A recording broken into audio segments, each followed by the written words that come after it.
This is Ben Hovland. That's not. Oh, excellent. Hi, Ben. Walt Copen here together with Mary and the team. How are you all? Hi, this is Bob Giles. Hear me? Yes, thank you.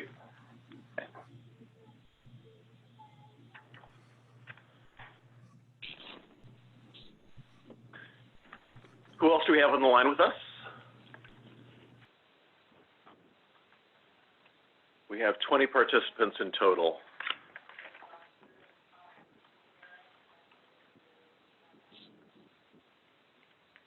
Lori Angino is here. Can you hear me? Yes, loud and clear. Thanks so much, Lori. Awesome. Thank you.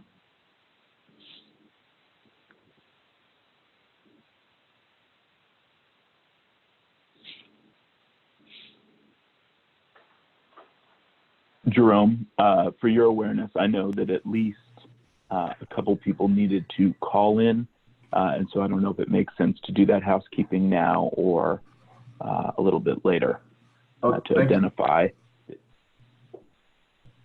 Thank you, Commissioner Hovland. So just calling in on the audio line.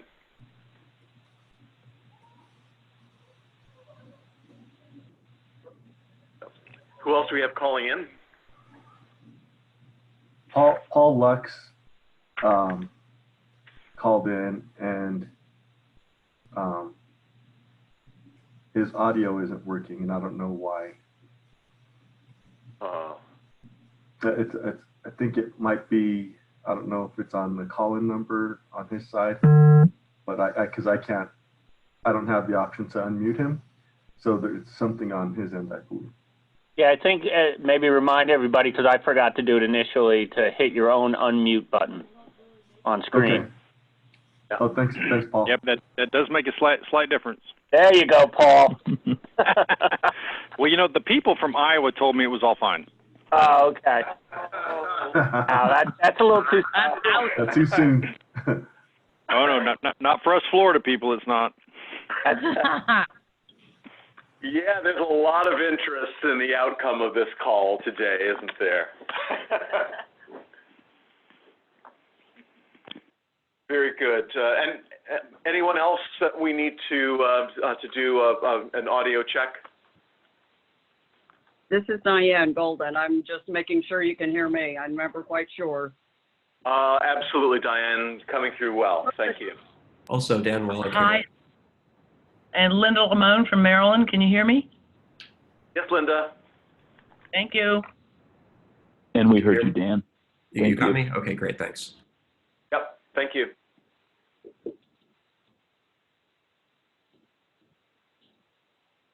I see that it says that we have McDermott, Mary Saunders, and Neil, but potentially muted. Yeah, sorry, I just unmuted myself. Sorry. Thank you. Just looking here, we have 39 participants online. Also, Sachin, it looks like you are participating, but mute. This is McDermott. I'm here. Hi, Great, this thanks. is Sachin. I'm here. Excellent, thank you.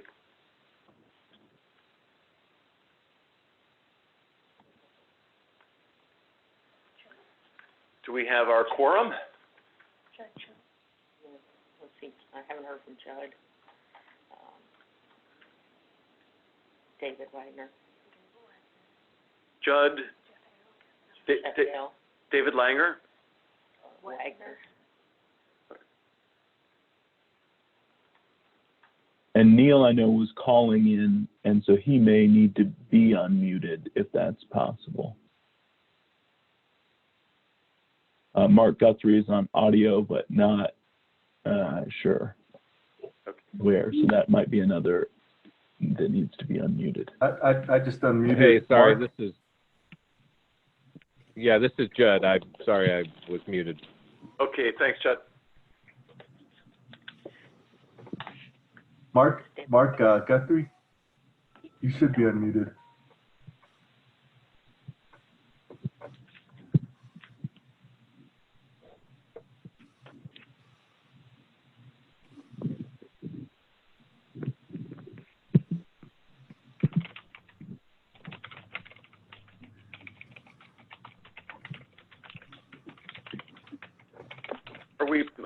pretty well ready to start now, do you think?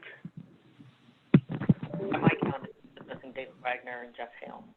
Okay, so Jeff Hale, are you on the line with us, please? David Wagner?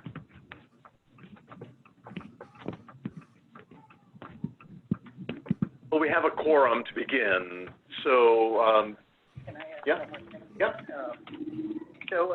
Jeremy, Jerome, so this is Ben Longspeed. Jerome, whenever you want to do the screen share and then transfer back to you, I will follow your lead on that. Okay, I'll just I'll share the make you all the host, and then we can bring it back to me like we practiced yesterday. Would you like to do that right now? Yeah, we can just do that now. Okay, thank you. Yep. Okay, so I can share now? Yes, right now. Yep. Great.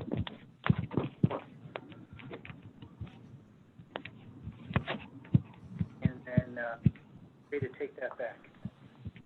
Okay.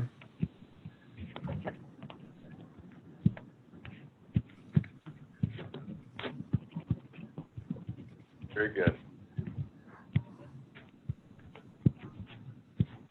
All right. So without further ado, and with the technology in line here, let's begin our call of the TGDC for February 7th, 2020. Once again, I'm Walt Copan, Undersecretary of Commerce for Standards and Technology, Director of NIST, here with colleagues who are members of our team, led by Mary Brady. I'm delighted that we are on the call here together once again, and in accordance with the Help America Vote Act and as Director of NIST, I'm honored to serve as the Chair of the Technical Guidelines Development Committee, or TGDC. And so on behalf of the Election Assistance Commission, designated federal officer for the TGDC, Commissioner Ben Hovland, and NIST, welcome to our follow-on WebEx call meeting to continue our discussion of the requirements of the Voluntary Voting System Guidelines. Before we begin final deliberations on VVSG 2.0 requirements, I'd like to take a few minutes to remind us of the progress that we've made to date in developing the VVSG. At the September 2017 TGDC meeting we had in person, we voted to adopt the VVSG 2.0 principles and guidelines and to proceed with the development of the associated 2.0 requirements. At the same meeting, we unanimously voted for resolution number 2017-01, ensuring accessibility and security to guarantee that we address both equally. It's with this goal in mind that we updated the VVSG requirements by incorporating the latest in industry and technology best practices to meet modern expectations about how voters should interact with voting systems and how voting systems should be designed and developed. Accessibility was addressed by requiring and highlighting federal accessibility standards, Section 508, and web content accessibility guidelines. The voter interface requirements are updated to fully support accessibility throughout the voting process. To ensure the integrity of the vote, VVSG 2.0 requires methods to detect errors through the combined use of an evidence trail and records to support regular audits. At our December meeting, we tightened the definition of a voting system and discussed the need to limit the attack surface on voting systems by requiring that any election system, such as an e-poll book or an election reporting system, be air-gapped from the voting system. Today, we'll review additions to the introductory text, indicating that the internet wireless restrictions for polling place and for vote centers do not apply to remote ballot marking devices and applications. We'll also consider the modifications proposed by Diane Golden regarding sufficient numbers of accessible machines and sufficient numbers of ballots produced by these machines to ensure non-discrimination and ballot secrecy. And thank you, Diane, so much for your inputs provided within these past days. Finally, we'll turn our attention to the minor updates for the public comment process and the provisional standards process. The public comment process provides guidance on an open and transparent comment review and resolution process for the public review of the VVSG.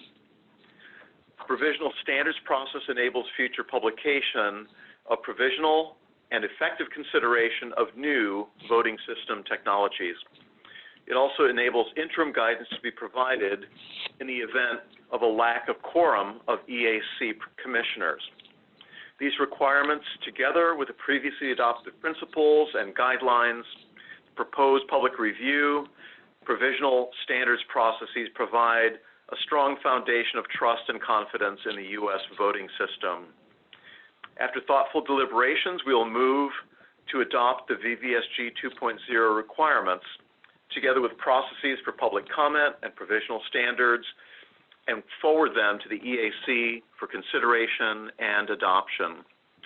Afterward, we'll consider next steps and associated priorities for the TGDC. Recent topics that require consideration include additional guidance on remote ballot marking, voter registration databases, e-poll books, and election reporting. I look forward to hearing your thoughts throughout this call.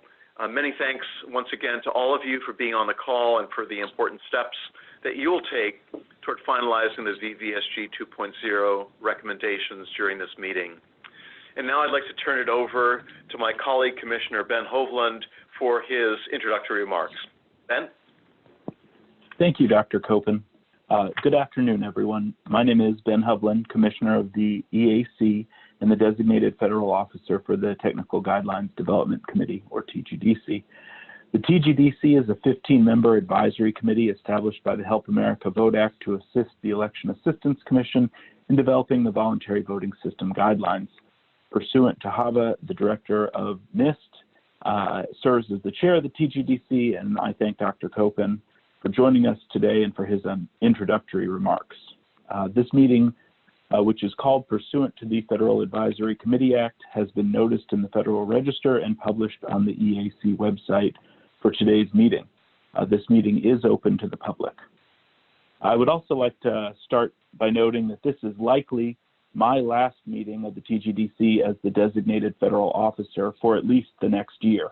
With 4 commissioners, we at the EAC decided last year that the chair would not serve as DFO of one of our 3 federal advisory committees, and that rotation occurs at the end of this month. With that, I'd like to thank Dr. Copen and the NIST team for their work and commitment to this effort.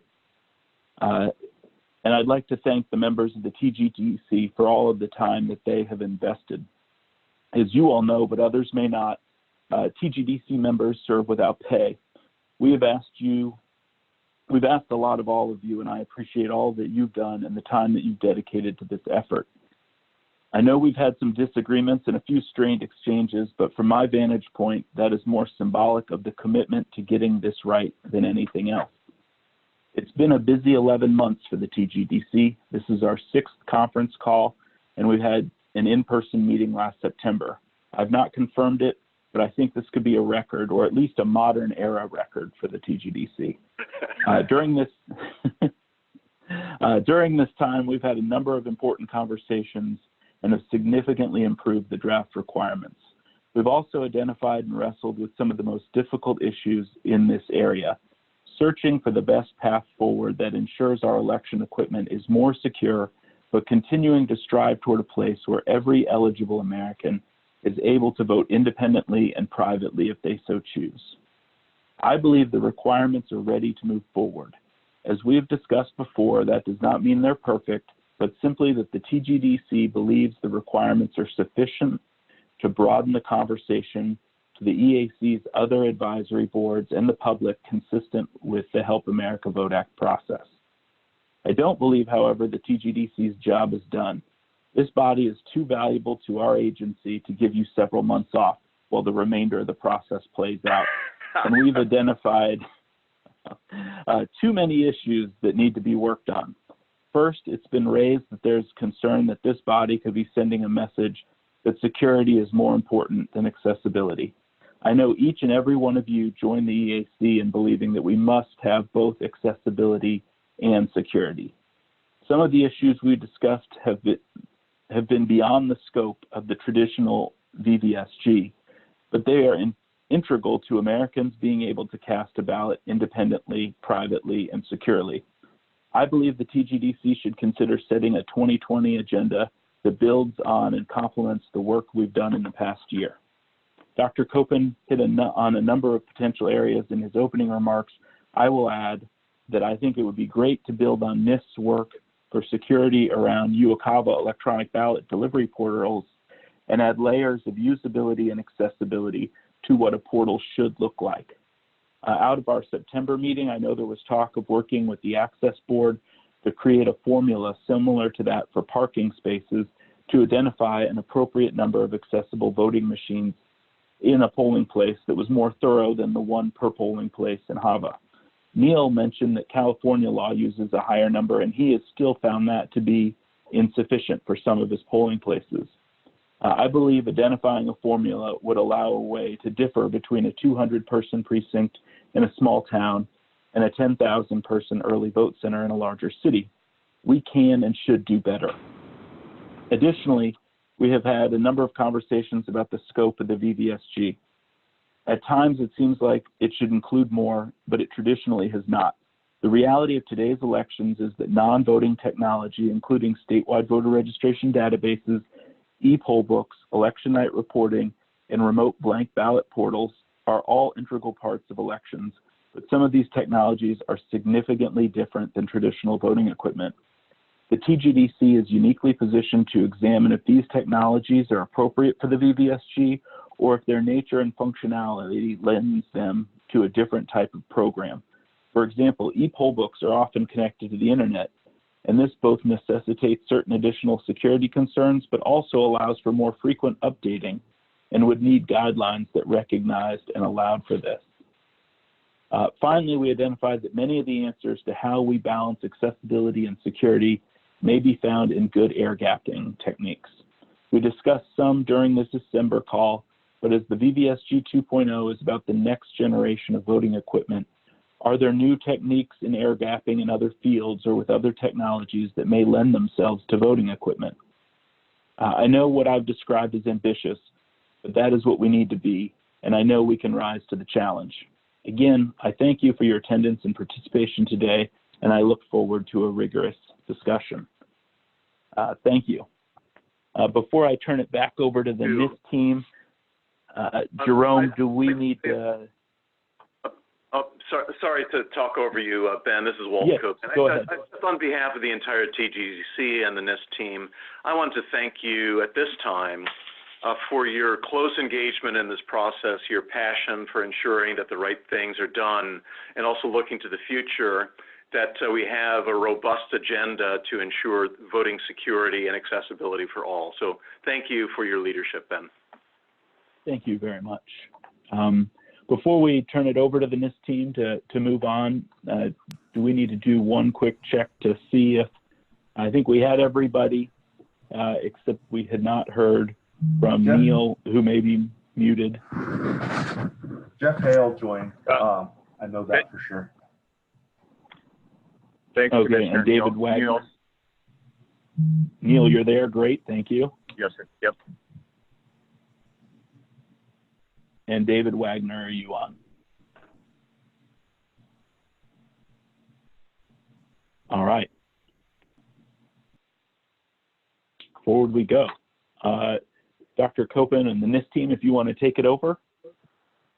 Very good. At this time, let me turn it over to Mary Brady to discuss the next point in our agenda today. Mary? Thank you, Walt. I believe next up is I'd like to go over the introductory material and resolve any issues that we might have with it. So Ben, if you could, I see you have up on the screen the top of the introductory text. So the introductory text contained an executive summary followed by the typical introduction that you would see that you've seen in previous VVSGs. Part of what we tried to do here was to be very clear about the definition of a voting system and to be very clear about what was in scope and what was out of scope, and to discuss a little bit about the boundaries. So I think I don't want to go through and read it all to you, but perhaps Ben, we could just scroll down a little bit for those that are online, and I'll try to talk for those that are driving in the car. So first, we've got the introduction. The sections are how the VVSG is to be used. The scope itself incorporated the voting system definition that we discussed at the last meeting. And we'll come back to this. Let me just sort of go over what's in it, then we'll come back to Diane's proposed edits. Following down, we have a section on implications for networking and remote ballot marking. That includes the external network connections, remote ballot marking, and internal wireless networks. And then the final section for Chapter 1 is the major changes from VVSG 1.1 to 2.0.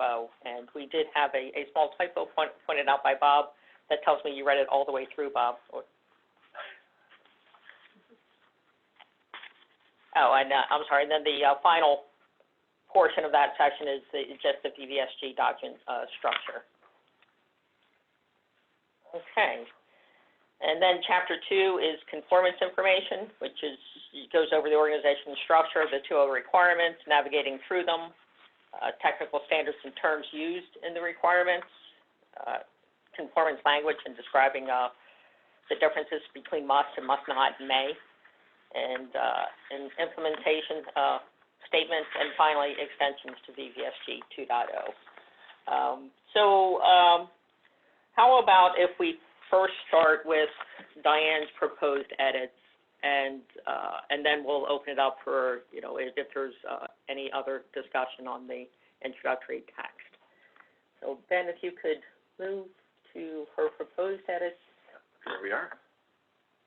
So it starts at the top there with section 301A3B. Also states that there should be, and we took your entire paragraph there, and we just put it right in. I think I don't know that there's any issues with that. Although if folks do have issues with that paragraph, please let me know. But the part of contention, I think, is what was the footnote. So that's the text that's in italics that starts with data collected by the Maryland State Board of Elections. And initially it was a footnote to the paragraph. It's been moved up to the text. But when I look at it, I have a few concerns that normally we wouldn't be, inside of a standards document, we wouldn't point to something that's being litigated necessarily, and we wouldn't be so specific as to point to, even if we were to use it as an example, we wouldn't, be so specific as to point to the date, or to the state. We would rather either include it by reference because there's a reference to an article that's somewhere else that's already published, or we would perhaps massage it to be a little more general in nature. So I wonder if there are thoughts among the committee on whether or not we should include this.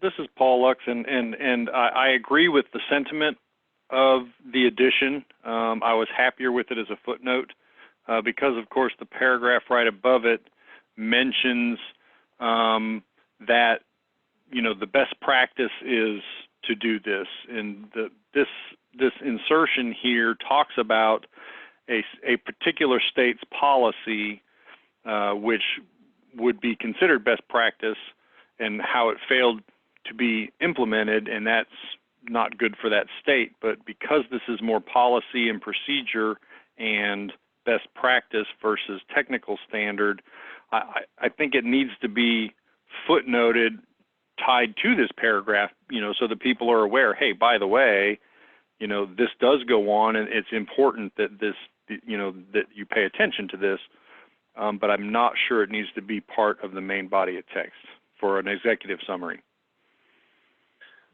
And this is, sorry, this is Neil Kelly, Registered Voters, Orange County. So I agree with the goal of where Diane's going, and just to kind of follow up Paul's comments, my concern of the paragraph just right above it is that it can create a significant resource challenge for any size jurisdiction. So just kind of a case in point, and to the commissioner's earlier comments, in Orange County, I have purchased 5 ballot marking devices with digital interfaces for each vote center, along with 4 paper checking units. So 9 digital ballot marking devices per site, my costs would have ballooned by millions of dollars.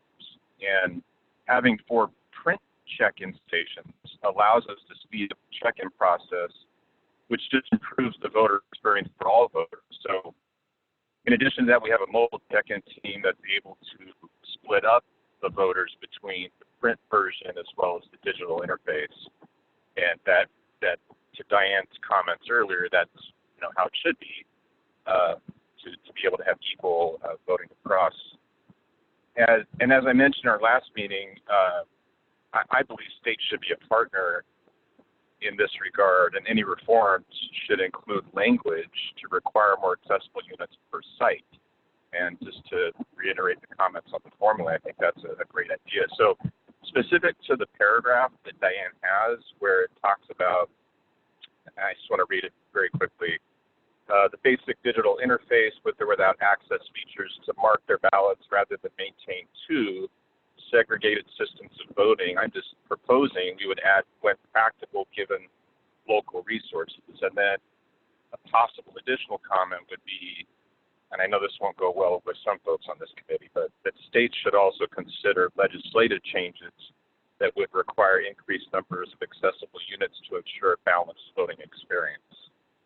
So those are my comments, and it's just from a practical standpoint, going through this right now, just a few weeks away from March primary, we're facing this very issue. Thank you. Thank you, Neil. So this is Diane, and I was getting online to try to see if there isn't a way to move the Maryland-specific language back into a footnote with links, and I was just trying to look online to see what's available, and I think NFB has a summary of their litigation that may have some of this information, so that, what I'm saying, it would be in a link in a footnote, more like a citation rather than it all being there. So that's one thing, and I got interrupted then listening, so but that might be an option to deal with that issue question. I will reply to the suggestion about words like to the extent practicable in saying no. The ADA verbiage is undue burden.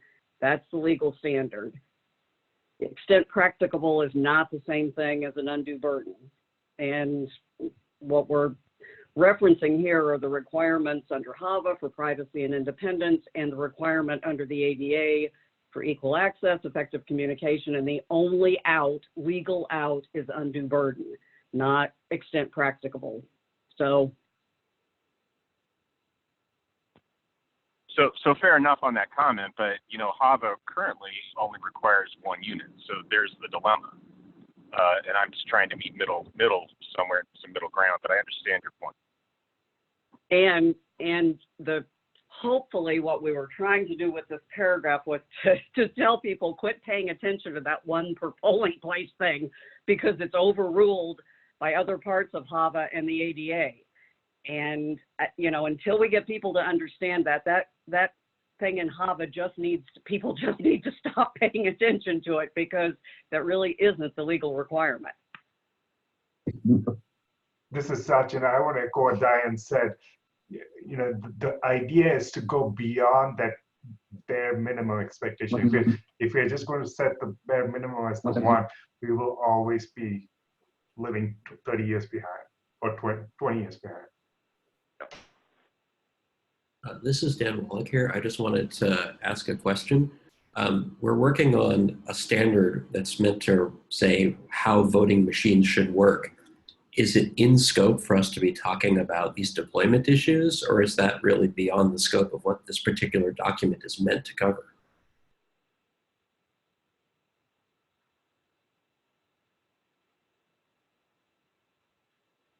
Well, that's certainly a question we struggled with a little bit here at NIST as well. It's I do think it's important that we're clear about what's in scope and what's not.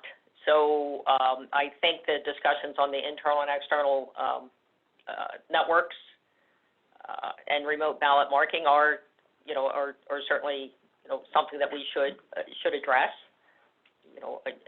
directly. Otherwise, it just leaves too many questions in the community about what the VVSG applies to.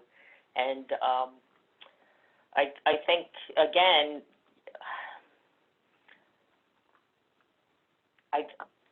even with this section, you're right, it is a deployment issue, but it's certainly an issue that we know has been a problem, in the past. Yeah. So I think with that in mind, I'm okay. Yeah. With having it in here. I would agree with that. I think also the suggestion, Diane, that you've made to provide links to the definitive data sets will provide kind of the focus on the language of the paragraph, rather than something that is focused on an individual state. And so I like that idea a lot, to have that web link reference available appropriately, either in the text or as a footnote. Linda, I'm a little curious, because this data seems a little bit old, so I wondered if there's, do you have any results yet from 2020? Yeah, hi everybody, Linda Lamone. We had a special primary election on Tuesday in 3 Maryland jurisdictions, so as you all would expect, it wasn't a huge turnout. But the figures have improved dramatically. I think it was over almost 13.5% of the ballots cast on Tuesday were cast on the ballot marking devices. So if we're going to include the statistics, I don't mind statistics as long as they're not connected to Maryland, especially in light of the fact that we're in ongoing litigation in federal court. But they should be updated. I don't know what the link Diane was referring to says, or what it is to. I didn't hear her say that, so I'd be curious as to what it is. Linda, I was looking actually just for the link to the pleadings. I think it's up there someplace, and I think that has all of the same data in it someplace. Right, but why are we singling Maryland out in a national document? There are other cases that are either been decided or pending around the country. Hi, this is Bob Giles, and yeah, I can appreciate Linda's concern, and it does seem odd that we would call out an individual state. Is there some other verbiage, Diane, that rather than calling out a specific state? And it kind of plays to that's their procedure. You don't want to, my concern is if we put something like that in there, we're almost saying this is how you should do it. Would there be other language you would be comfortable with, Diane, or a link to something that wouldn't be so state-specific? Yeah, and that was part of just the online discussion. I mean, the problem is there isn't any, nice statistically valid research that shows the one segregated machine is underused, under-maintained, under everything. It's, there's all of the people who have collected data, that's what you see in it, even the old Rutgers data that shows the number of people who are using the accessible systems, and when they report why they don't use, it's because it's not turned on, it's not this, it's not that, but it's just not clear.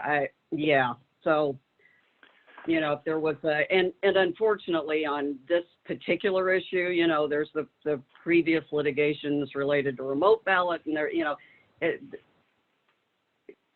there are other cases, but they're not specifically on point here. There's lots and lots of youth surveys that shows all of these problems. I don't know. It's not like somebody has done a lovely, lit review and pulled all of this together, quite frankly. So Karen has mentioned this is Linda. Rutgers research. Mary, this is Linda again. The data that's being reported in this footnote comes from data that the plaintiffs have filed with their pleadings with the federal court. If we're going to do that, then I'm going to ask that we also put in the data collected by the Attorney General's office from this last special election and then for the next 2 elections in Maryland in the footnote, because it will show an entirely different thing. I fully am sympathetic with Diane's position, but I just don't think it's fair to put in a footnote information from the plaintiffs in a federal lawsuit. This is Lori. Go ahead. I was just going to concur that I think it seems odd to call out one state specifically, and if there is a way that we could say what needs to be said without citing one state or one case, and still get to kind of where you're going, is that something that you could consider, Diane? Oh yeah, and again, I was kind of moved it to a footnote, realizing that that whole thing was a little obtuse for the way the rest of the narrative went. So, yeah, I mean, this is not everybody looking at me like, and I don't know if this is good or bad, like I'm taking credit for all of this or I'm getting all the blame for all this. Either way, but I worked with a group of folks, so this came from other interests, group interests, among the disability community. So yeah, I mean, as far as I'm concerned, yes, that's, like I said, I moved it to a footnote for that specific reason and didn't edit much of the text. So yeah, I think all of that's yeah. Like I said, if we can figure out a way to do, like I said, this is just not, again, I'll make my plea. You can get online and find just massive amounts of research and information about security issues and white papers and briefs and everybody on, opinion. When it comes to accessibility, it's anecdotal data, it's survey data. You just don't have the robust, set of URLs to put in to say, here's all the stuff related to why the one segregated machine in the corner is a really, really bad idea for accessibility. Oh. This is Sharon Laskowski from NIST. So a fallback might be to refer to, say, the Rutgers Study. It's a little bit old, but it was comprehensive. It did call out those issues, and it was a research study. The VVSG requirements themselves is not a research paper, so you wouldn't expect a whole lot of citations either in security or in accessibility. But I think to bolster the point you're trying to make here, that reference may be sufficient. Well, and this is Paul again. Would it be possible to anonymize without? I mean, so you'd have to lose a little bit of the very specific detail, but would it be possible to shorten this and anonymize it to the point to basically use it to reinforce what is in the paragraph above, where we're talking about a best practice versus what HAVA calls for, which I agree. If there are certainly jurisdictions where one is not enough, and there are plenty of jurisdictions where one is plenty. But at the same time, again, just reiterating my point from previous meetings that these are voluntary voting system guidelines, and the law in this case is a state law that says do it this way, which is good. And it's also a best practice that everyone should be doing, whether their state has a law that says do this or not. But if there's a way to anonymize it to sort of give it because to me, the place to fix this is not in the VVSG, but in HAVA, actually. But the TGDC doesn't get to rewrite HAVA, so I mean, not to say that this isn't important to bring out. But I, just to be supportive, but at the same time, worried about, as the other person said, are we creeping beyond the scope into best practices, which also really aren't part of the VVSG. Yeah, and Paul, if I could just follow up, this is Neil Kelly again. I just kind of feel like my recommendations are just being ignored, and that is encouraging the states to support legislation and move forward with changing it on the ground, because these are real issues for local election officials. I feel like this is being ignored. LA County is a great example. A week ago, the state wouldn't certify their system, and we're weeks out from the March primary unless they provided a paper option in addition to the electronic ballot marking devices. So these challenges on the ground are real, and I just want to make sure that I'm on record saying that.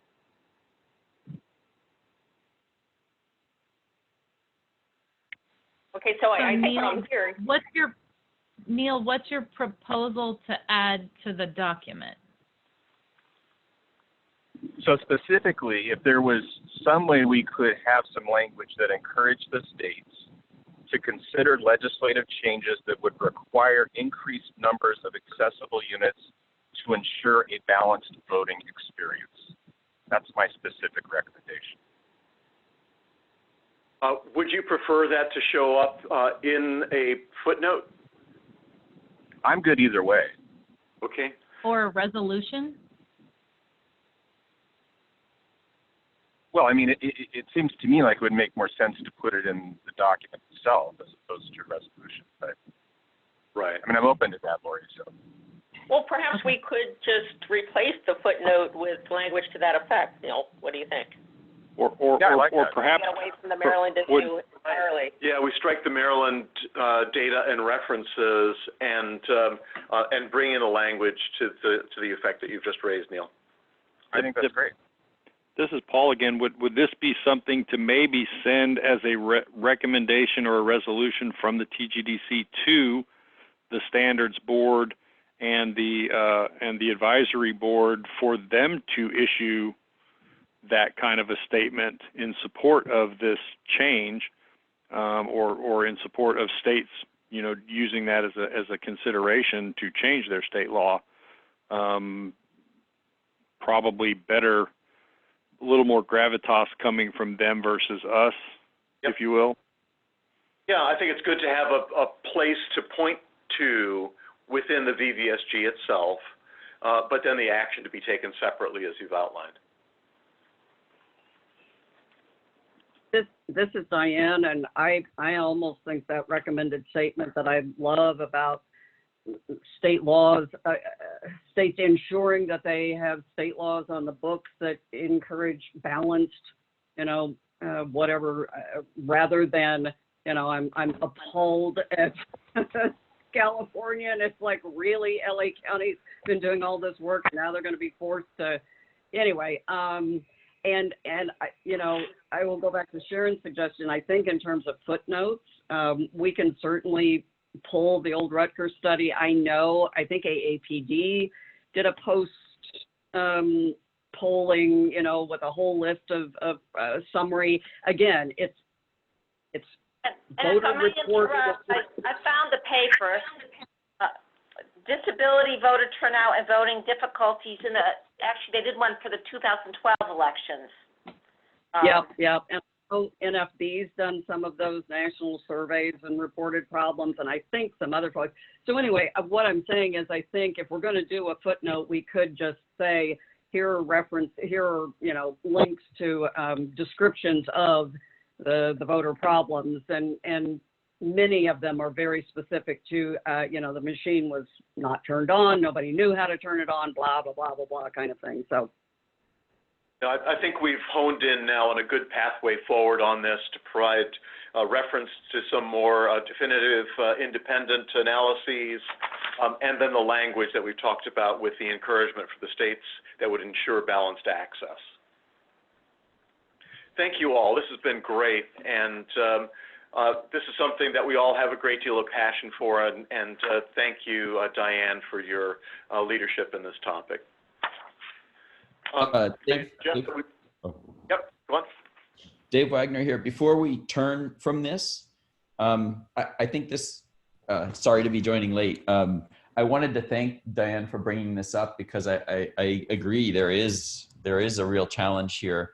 And I wanted to make sure that Diane was satisfied with the resolution. And I thought one thing that I could suggest was some candidate replacement wording for this footnote that might capture the discussion that was raised here without highlighting a single state. So if you'd like, I could read out candidate wording to try to capture that. I don't know if that's helpful or if we've already resolved it and there's no need at this point.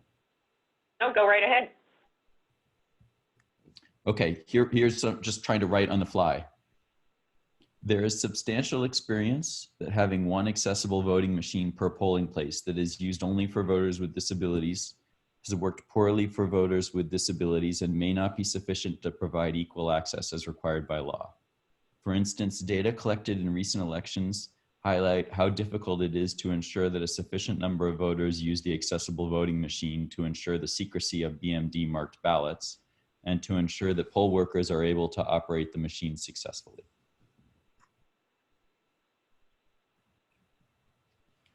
Thoughts, Diane? Sounds fine to me. And again, I think along with that, we can certainly put links to the Rutgers data and, et cetera. So sure. And that's why he's a professor and I'm not. Can we ask you to send a copy of the text that you just read to us so that we can work with a definitive version? Yes, I will do that now. Perfect. Thank you so much. And this is Bob Giles. And then where is Neil's comment going to fit in all that? So I believe his will be in the footnote.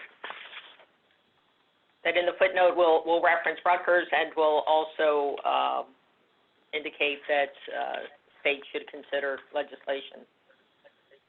Are you good with that, Neil?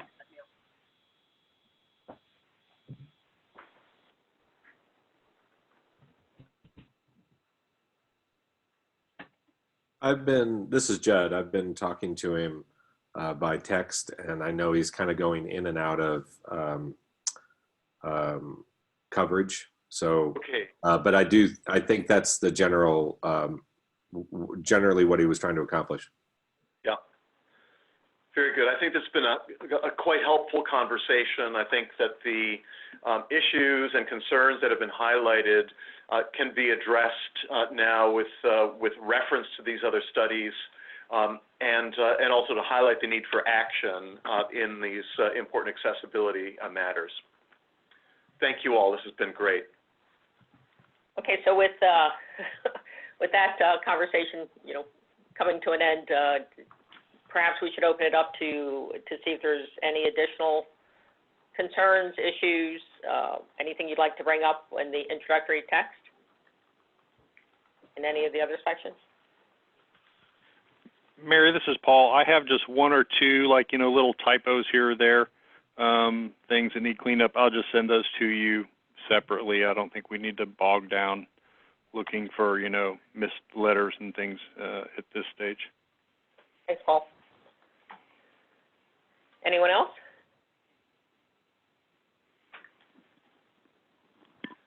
Any additional concerns with the rest of the VVSG before we move to a vote?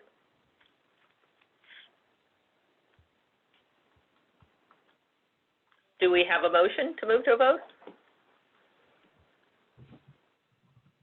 This is Walt Copan. I move that we vote at this time to accept the draft version of VVSG 2.0 as the document with the changes incorporated that we've just discussed to the EAC for their consideration. Paul Lux, I second. Open for any. We have oh, sorry. Go ahead. I'm just opening it up for any further discussion before we go to a vote of the TGDC. So this is Dan Wallach. I just wanted to raise two questions that I don't know if we want to discuss or not, but they seem to be things that people are talking about. The first question is whether we should have some discussion about risk limiting audits and whether that's in scope or out of scope for this document and how machines should support that. The second question is the issue of online, whether that's transmission of election results or whatever. There seems to be a lot of opinion about whether that should be banned or something like that. So I just want to put those two topics on the table. Hey, Dan, this is Gemma Howell. Within the auditability section, we do have some requirements about the materials needing to be available for limiting audits. So we do have information about risk limiting audits included in the VVSG. And then your other question was around electronic transmission. Was that the second? Yep. Yes, that's right.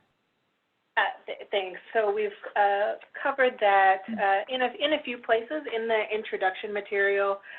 We talk about the external network connections, how those election systems are out of scope for the VVSG, and how those particular systems must be isolated from the voting system. And then I also reference some of the requirements that address those concerns that were brought up in that space. And then beyond that, we have the requirements actually in the VVSG that touch on those.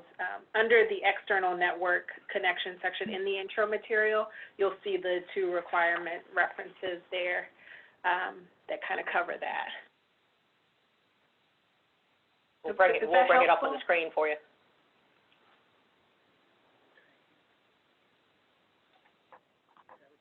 Yep. Yep. Is that helpful? So it references 14.2E and 15.4B sections of the VVSG.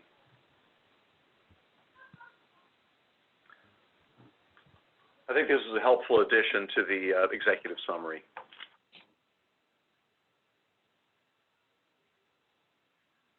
Got it. Thank you. Any other questions or comments before we go to a vote? Yeah, this is Bob Giles. When you made the motion, did you call out that it was the requirements for the VVSG 2.0 or just the VVSG 2.0? It's the VVSG 2.0 requirements. Gotcha. I wasn't sure if I heard the word requirements or not, since we already voted on the VVSG 2.0. Right. Thank you. Thanks for the clarification. All right. Let me ask if there are any who would vote against the motion that's been made to accept the VVSG 2.0 requirements. And is it fair to assume then that by that silence that we have a unanimous vote to move forward with VVSG 2.0 requirements for consideration by the EAC? Yeah. Wonderful. Thank you so much. Thank you, Ben. Thank you, TGDC members and all who've participated so far. Thank you all very much. That is exciting. This is Ben. I appreciate the work that we've done to get here. As you all know, the next steps in the process are that NIST will clean this up in accordance with some of the conversation that we were having earlier, and then forward that to the acting executive director. As I had highlighted in previous emails, we want to be able to do that in plenty of time for it to be able to go to the Standards Board and the Board of Advisors for their review and their meeting in person the week of the 13th of April. So, Dr. Copen, I hope that your team over there at NIST could possibly shoot for having this cleaned up by the end of the month and to our acting executive director by March 1st. Do you think that's possible? Yes. Excellent. Well, thank you so much, Ben, and we look forward, as mentioned, to work with your successor from the EAC. And this is Bob Giles, if you don't mind. I just want to thank Mary and her team for all the incredible work they did on this. Walt for having to herd cats for the last almost year. And then a special shout out to Ben, because I know I've been super critical of him at these meetings, and I just want to say you took it and you stuck with it, and you got us to a point where at times didn't look like we were going to get to a vote, but we did. So you should be really proud of the work that you did, and we're going to miss you as DFO. Well, thank you, Bob. I don't like what you usually have to say, but that was great. No. Fair enough. As I mentioned in some of my comments, there's a lot of passion here for the future of the U.S. voting system, and that's been reflected in very frank commentary amongst the group. And I applaud everyone for the great efforts to get us to this stage today.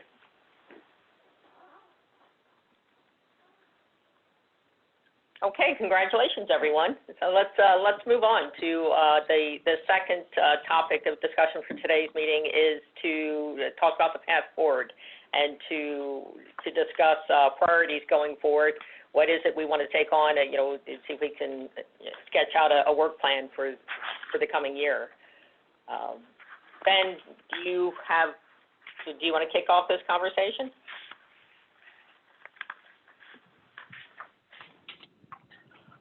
Sure. I will say, I do know there were a few other pending resolutions. I don't know if we want to do those first or the agenda first, but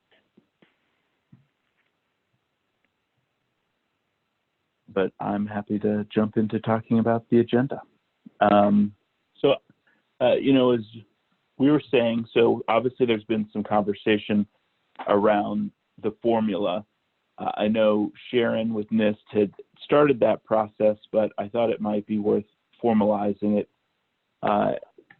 And actually stepping back, something that I know the TGDC hasn't traditionally done, but I thought might be useful is to explore if we want to have some smaller work groups take on a few of these issues and then work on them and bring them back to the larger group so that we're able to be a little bit more efficient than only having collective calls and meetings. So I would lay that out there, but a few of the things, again, I think the formula is worth working on. I know we've had conversations around the UACAVA portal work that NIST has already done, but expanding that in the accessibility and usability space, I think, would be a great product to have. Again, we've hit a lot on scope, where the appropriate lines of the VBSG are, and then I mentioned earlier, sort of looking beyond that. I think we have the big, we have the big issues that are primarily around non-voting technology, such as e-poll books, I think are probably the closest to the VBSG, but they do feel different. They are in most instances, or a lot of instances, connected to the internet. That changes, I think, how we think about that technology with statewide voter registration databases. So many of them now are one-offs. I don't think that creates sort of the traditional market that we would have with voting technology. And so maybe that only lends itself to a best practices document. I know there are some of those, but again, I think coming from this body, it would be very meaningful. And so I think those are all issues that deserve attention, and I would encourage you all to consider. Okay, so just to reiterate, what I have here is formula, UACAVA, upgrading the UACAVA portal documentation for usability and accessibility, and I assume with a slant towards remote ballot marking, e-poll books, voter registration databases, and I don't think you said election reporting, but we did talk about election reporting in a phone call prior. Right. But are there thoughts from from other members of the TGDC in terms of topics and/or priorities? And just if anyone's wondering what people think about that, in Section 221 of HAVA that outlines the Technical Guidelines Development Committee and its mission, there is a section that highlights the technical support that NIST will provide. And I will read these out, but I think the items we're talking about fit squarely in there. But just as a reminder for people as they think about other priorities, so it says that NIST shall provide technical support for the security of computers, computer networks, and computer data storage used in voting systems, including the statewide voter registration database list, methods to detect and prevent fraud, the protection of voter privacy, the role of human factors in the design and application of voting systems, including assistive technologies for individuals with disabilities, and remote access voting, including voting through the internet. So pretty broad scope that was given to the TGDC and NIST for their assistance. Ben, do you have any insight into what's in the testing and certification portion of HAVA? I just wonder if in some of these areas it's we're given broad guidance to go ahead and produce guidance, but is it confined in terms of the AC's testing and certification program? So I guess a couple things that I would say about that. There is the definition later in HAVA about voting system. I know that has traditionally been used. I think that when we've had some of these conversations about the requirements, we definitely could feel bumping up against those edges.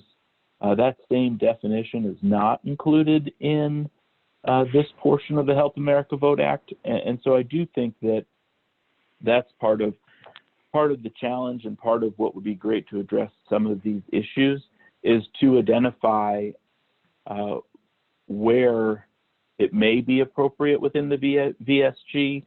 And obviously no one knows this better than the people who've been working on it, but also where maybe it doesn't. We have continued to see congressional interest in this space, both chambers, bills from both sides of the aisle that have talked about including e-poll books within the VVSG or creating new standards around e-poll books. And certainly, again, I can't think of a group of people that are more qualified to consider the implications of all that. And so, if you're able to help the EAC with some research or thinking through these challenges, I think that puts us in a better place to provide technical assistance when we're asked by members of Congress, but also to look at what the appropriate solutions in this area are. Ben, this is Bob Giles. So all the stuff you listed, are you looking to do that work inside of the VBSG, or you want to do some of it outside and make it how do you envision this? Like recommendations from NIST and the TGDC, or do you want to go through the whole process like the VBSG, even if it's not within the VBSG? Do you understand where I'm going? Yeah, I think so. That's part of what we were trying to address, and I'll have to go back and review HAVA again. I know the portion, because part of what is tied up in, traditionally the VVSG, if it went inside the VVSG, then it was going to be tested and certified by the EAC. So I need to go back and look at that portion of HAVA because, that pertains more to the EAC, so I don't look at it as frequently as I do the rest. And I think we need to come up with a plan on, I think they're all important topics to take on, but do we take them on and produce guidance or best practices, or as you point out are they part of the VVSG? Well, I think that there should ultimately be clarity developed in the future, and it may wind up becoming either an amendment to HAVA, or it may arise from a series of recommendations that the TGDC and the NIST team will develop together about these future issues, the future scope, and what we see as in scope to address the challenges. And then also this would be an ask for the EAC. It's going to require resources to address that scope in particular things that are beyond what have currently been considered as part of the TGDC mandate and what's in scope for the voting system. And so there, we would like to work together with the commissioners to make sure that there's a unified message and support that ultimately will be provided through the appropriation side in addition to the authorizers.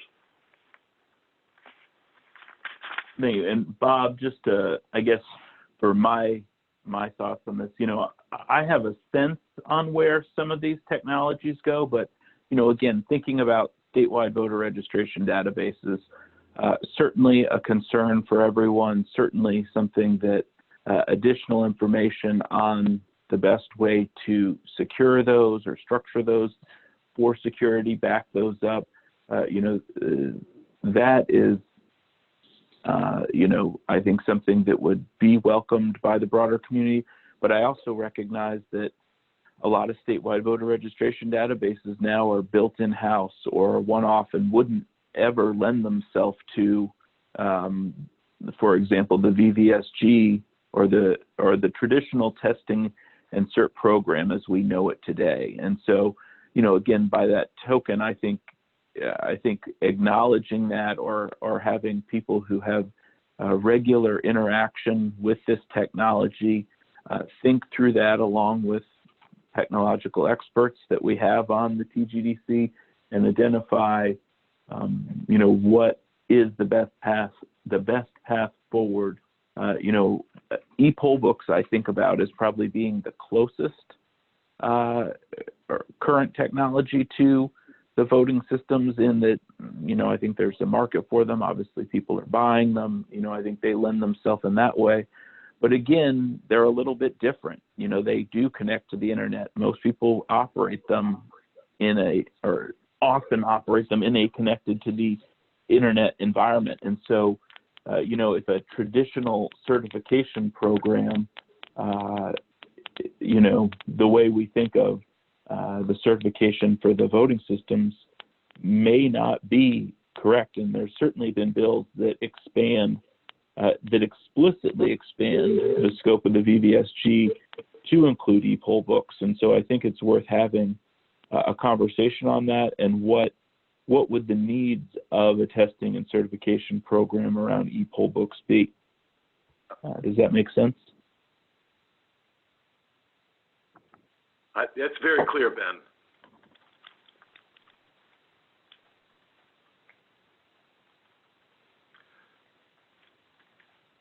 So perhaps what we should do is go back, review HAVA, and come up with a plan on how we might address, each of these technologies. Yeah.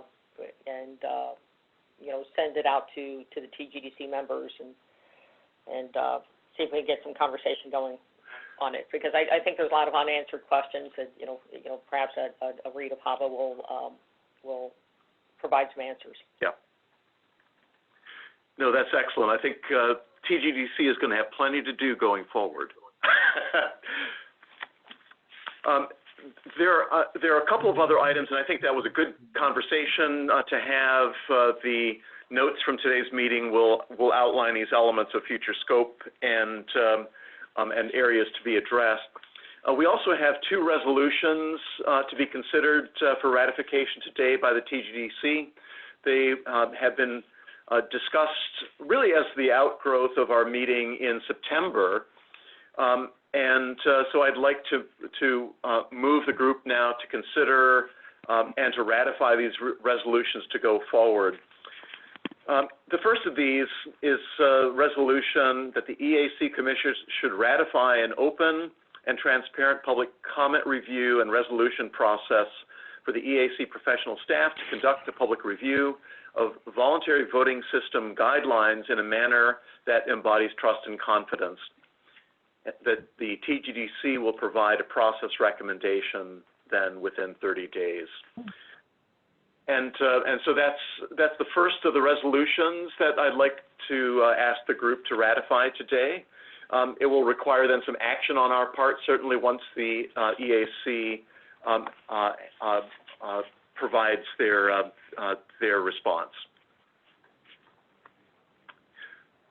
So we've had this resolution presented. It's been the full text of it has been provided in the pre-read materials.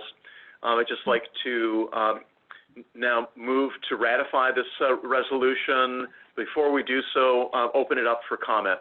This is Paul in Florida, and my biggest comment about this resolution and its importance, I just want to stress, and I've spoken to commissioners offline and elsewhere about this, and I understand, you know, their reluctance to head down this path, but I still think our recommendations here are important, and this is what I'm about to say is what underpins this. So as a member of the Standards Board, when we first met, the very first thing the Standards Board did was pass a resolution and find a way so that we, the Standards Board, could continue to operate in the absence of a quorum, because that's one of the things that stalled everything for as long as it got stalled, was you couldn't see the Standards Board without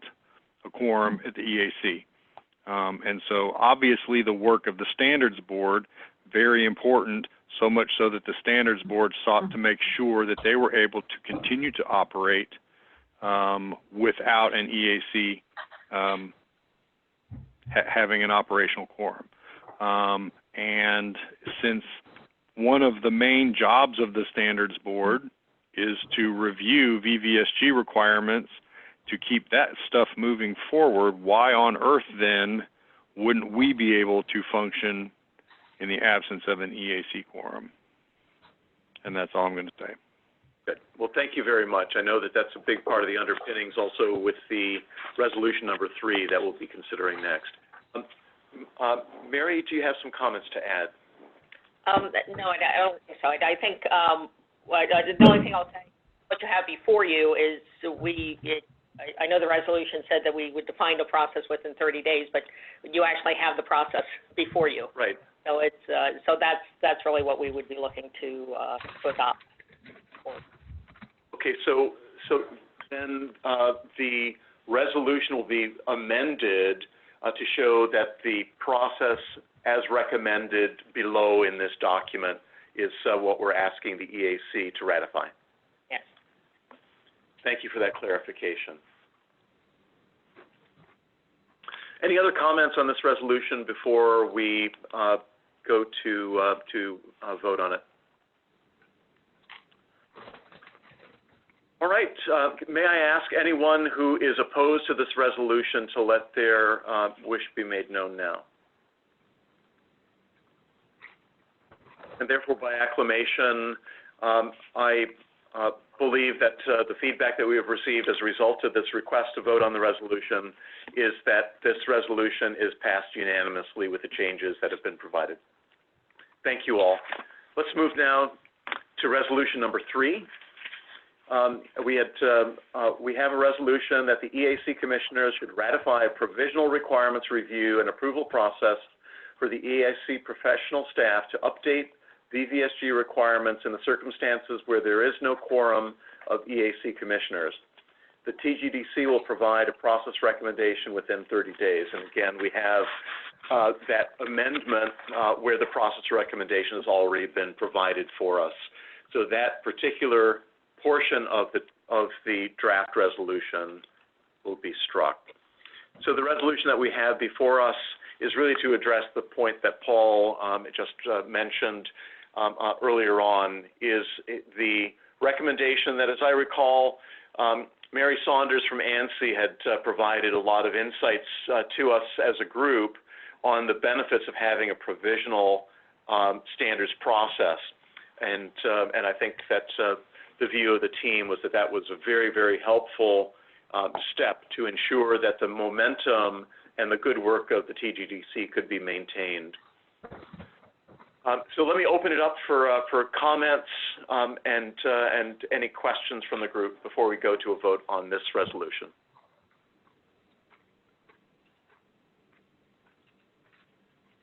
Hearing none. Would it be Sorry, Yep. David Wagner here. Would it be possible to put the text of the resolutions on this shared screen?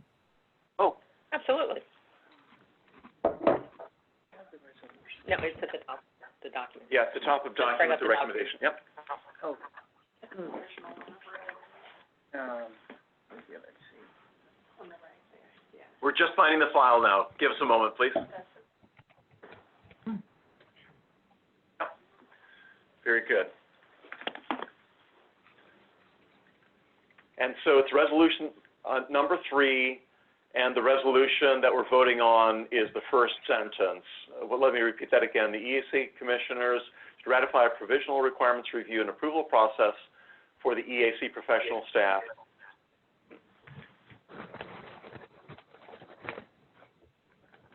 And the resolution is as defined here in the document below, with the background, provisional version development. Okay. Any other comments or questions before we go to a vote? So, I would like to request that if there are any negative votes for accepting this resolution, that you would speak at this time.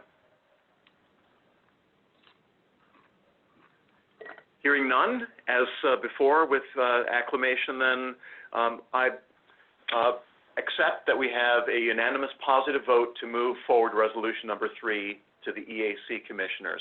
Thank you all very much for your support of these 2 important resolutions, which I know that we all believe is going to help the work of the TGDC with the EAC in the years to come. Thank you. Are there any other items of business that the group needs to consider today? This is Ben Hovland. I would just add to Paul's comment earlier, I would just flag for everyone for their awareness that in 2015, when the quorum was restored, there was an Election Assistance Commission organizational management policy statement that was adopted. And within that document, there was a policy adopted to allow for all of the boards to continue to meet in the absence of a quorum. One thing that I will flag in that, since I was not here for a little while, that lays out a path where so number one, there was the previous notion that the boards themselves would not meet without a quorum. Again, there was a policy adopted to allow that. A distinction that may be made between the 2 gaps in the quorum was prior to Commissioner Palmer and I being sworn in, obviously the TGDC did not meet for some time. I would say that had probably more to do with a lack of a designated federal officer. This document that is on our website lays out the procedure for the designation of a new designated federal officer should the existing one cease to be on the commission.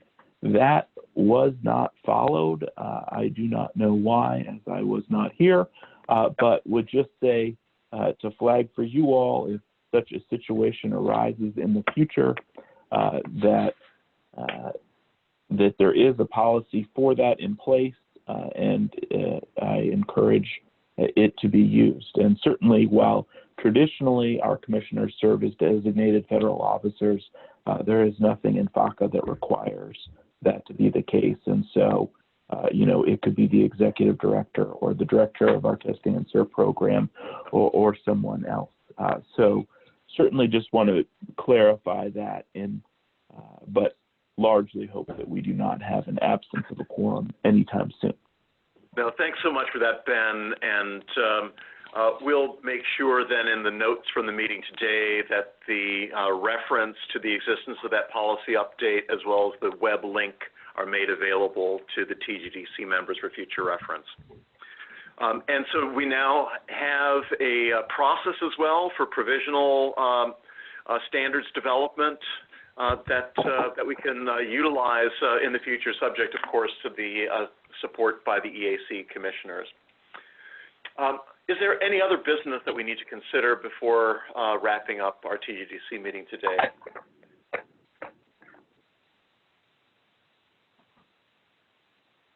As mentioned, we're going to have a lot of work to do. This is an area where technology is developing rapidly. And as we know from the experiences in Iowa in just the recent past, that there's a lot of focus on the work of this group and the importance of the future evolution of the voting standards for the nation. So thank you all for your engagement in this. Ben, thank you once again. We'll miss working with you directly for a while, unless something changes here in the interim, and then we'll look forward to setting up a follow-up TGDC meeting to address the action items that we've outlined today. So without further ado, let me say thanks again to Ben, to the NIST team, and to all the participants in the TGDC process, thanking you for a successful meeting today and look forward to our next conversation. Meeting is adjourned. Thank you all.